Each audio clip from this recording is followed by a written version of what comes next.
2 livres très très cool sur le ciné. On a même fait péter la casquette. Le premier, c'est William Friedkin, Friedkin's Connection, c'est son autobiographie. Ce mec, il va vous raconter comment il faisait des films. L'Exorciste,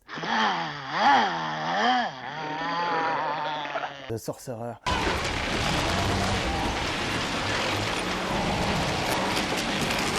French Connection.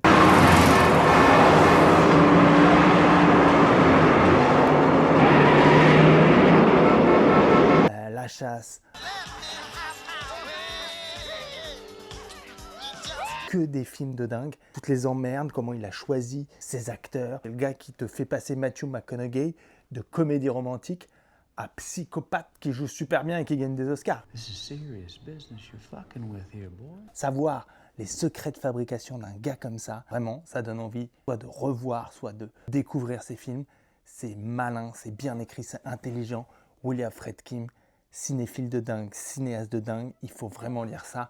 Et en plus, vraiment, toutes les coulisses avec Pacino et tout, c'est quand même un petit bijou, un vrai petit bonbon, c'est vraiment cool. Et ça, bam, Helmut Berger, autoportrait, ça, c'est du fun. Parce que le mec est complètement dingue et il n'a pas de filtre. En fait, il te raconte, c'était le cum de Visconti. Le gars, à un moment donné, on a même dit de lui que c'était peut-être l'homme le plus beau du monde et il se tirait la bourre avec Alain Delon.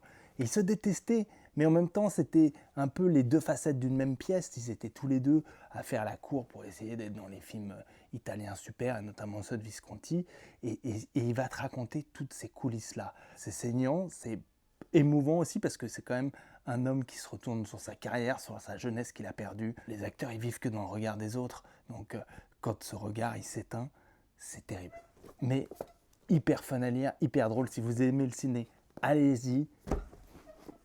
Friedkin Connection, autoportrait Helmut Berger. Bah, j'ai envie de dire, on y va. Allez, bam!